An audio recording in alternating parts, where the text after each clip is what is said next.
What's up, ladies and gentlemen of YouTube? Boogie2988 coming at you live once again through the power of the internet. And this is my friend Jason. How's it going? Doesn't have much of an internet presence. He's not trying to make it big on the internet. He's just a friend of mine. Today's his birthday, so I took him out to see Infinity War and invited him back to film this review with me.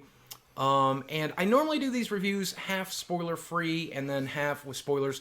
But before I get started with any of that, I want to say a very important message to you. If you do not like spoilers, not only should you click off of this video, even before we get started, you should log off of the internet, you should throw your phone into a creek, and you should go to your local theater and watch this as soon as humanly possible. Please avoid all people that you can, because otherwise we have another Snape kills Dumbledore situation. They will spoil this for you as readily and as quickly as they can. Yeah, this is like Luke, I'm your father big.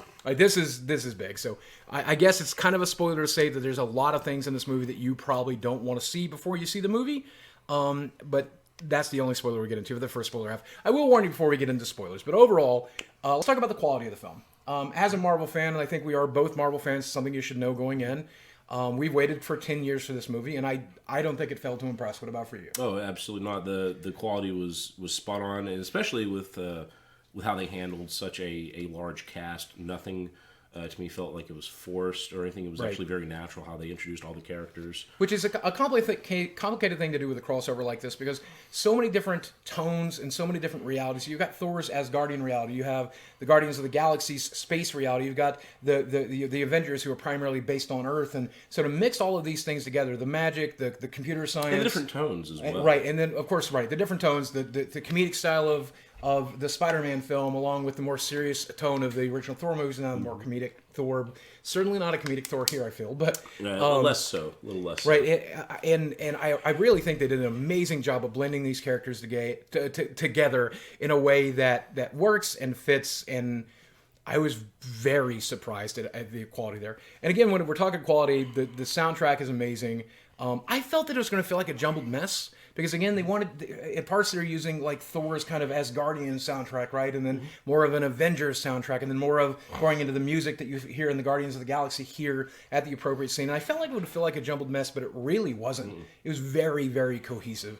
But the soundtrack, incredible. The casting, the acting, every scripted dialogue was in place the way that it should, and it was well written and served a purpose. And I think we're both fans of the Marvel use of levity and comedy, I think, right? Absolutely. And so for the most part, if you're not somebody who enjoys that kind of thing, but it does exactly what it's supposed to do. The levity alleviates some of the tension. It makes you feel a little bit better about the situation, a little bit better about just the incredible amount of drama that's taking place in this movie. If you're the kind of person that feels that's inappropriate sometimes, there's definitely moments in this movie which are very, very serious. And there's a few comedic one-liners or quips delivered by characters who would admittedly deliver those kinds of things. Spider-Man is always a smartass. Tony is always a smartass. You put those two together in a scene, they're going to be smartasses. Peter Quill is always a smartass. But there was still a lot of depth to a lot of the characters, and a lot of serious and dramatic moments as well. Right, and that I think is really the triumph of this movie. This movie is very much about what did I call it earlier? Escalation. Or escalation. It's all about escalation. And again, if you look at the 2008 Iron Man and you see those what are very humble beginnings of Tony Stark cobbling together a suit in a cave and transforming all the way to this movie where Tony is using his nanite suits and has basically magic technology at this point. Yeah. Standing next to the magic of Doctor Strange, standing next to the space tech of it. You wouldn't think those things would be cohesive, but they are so incredibly cohesive in this movie. I'm so shocked by it, but it's all about escalation. The Guardians of the Galaxy have changed dramatically through the things they've gone through. Tony has changed dramatically. Even the newbies who have only been here for a couple of films, they are learning the ropes, but everything is bigger, right down to Thor's new weapon, right down to every aspect of this film. And of course, the Wakandans taking it up a notch with our own earthen technology, which is nice to see. It's nice to see. I'm glad seeing this universe now integrating Wakandan technology into like the Earth as a whole. Right, which I guess it has to be like the future storyline, right? That'll be going forward, right? I'm sure. It wasn't because knowing what has to happen, right? Yeah. It has to happen. That was the point of the Black Panther movie, I think. Yeah. That said, absolutely incredible movie. As a Marvel fan, I loved it. Again, I think if you haven't seen the other Marvel movies, you're going to go into this completely, utterly lost. Oh, it's not. You can't go into this as a new fan. Like you have to be an enfranchised fan, right? Because they don't carry you in by the hand. They drop you right in the middle, and they expect you to know who all the characters are right off the bat. Right, even like some of the characters, fringe characters you haven't seen for several movies, like in 8 years, 9 years. Yeah, one that's coming to mind. There was one that wait, is that? We turned to each other and we were like, is that that can't be him? How did he? Why? Yeah. What? Right? But it is. It's very much for the Marvel fan, and it's a triumph of a 10-year story arc. It really is not the end of the story, just a middle point, a signpost, I guess it was, or as it were, but. What an incredible moment in cinematic history. And I do think this movie has...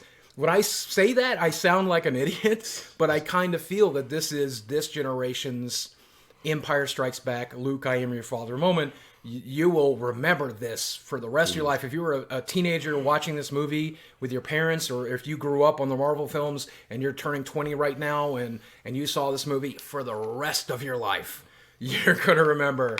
setting in that chair. I did. And I will say two things before we get into the spoiler section. Number one, I felt just true jubilation at parts of this movie when the bad guys are losing and the good guys are winning and the quips are coming left and right. But I also felt like it caught me off guard because I was not prepared for the serious moments of the movie. Mm-hmm. Very similar to Civil War, I think. In Civil War, they did that whole kind of... You remember the first few fights are just kind of jokey and goofy, and nobody wants to kill anybody, and they don't really want to fight. But then at the end, shit gets serious. Yeah, they really throw down. And they do that with this movie. Shit gets so serious. So I can't avoid spoilers. So spoilers. Normally, I will spoil everything I have to say about a movie. In this case, because it's so early in the story arc of this movie, no one has seen it yet. I don't want to give ammo to the trolls who will spoil this movie for you, and they will choose to spoil this movie for you. So I don't want to be the reason they know that you ain't here without having bought a ticket. That said, I will talk about it in general. Whatever you think the end of this movie is, it ain't.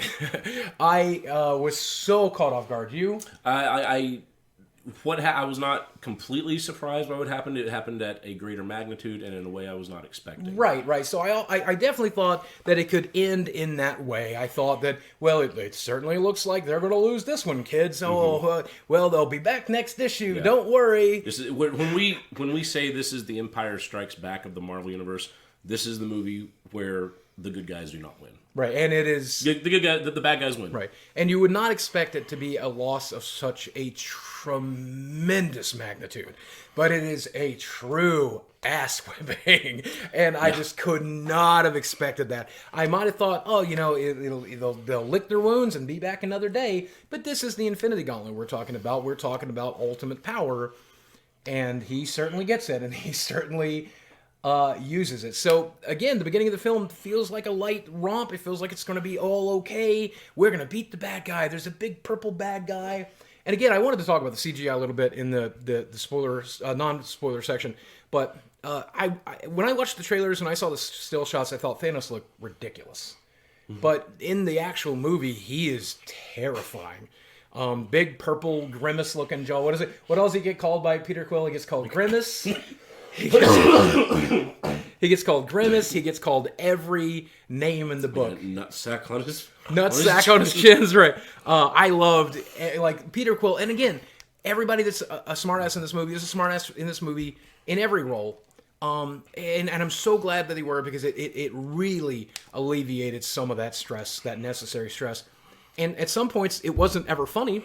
It just, that's what that character would say. That's what that character would do. There's a lot of actions that characters make that people are going to be pissed off about. Right. So that I think are still completely justifiable, but that's exactly what that character would have done in that situation. So the best way to talk about that, I think, is to talk about the one pivotal moment where they're fighting Thanos on his home planet, and Doctor Strange uses the time gem to look forward in time and try to determine how they win this fight and if it's winnable. And he tries 7 million different alternate realities and eventually comes up with the only one in which they'll win. And presumably, this is that. Now, I guess the argument could be made that something went wrong and that's why they lost.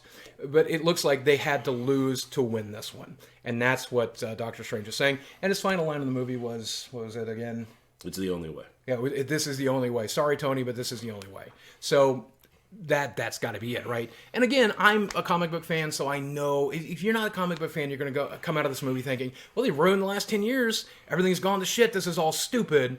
But as a comic book fan, I know there are so many different ways to reset a world. How many times have they done it? They can reset this world. They can fix it. The most obvious way, I think, is the person who caused everything to fix everything. We talked about that as a possible solution.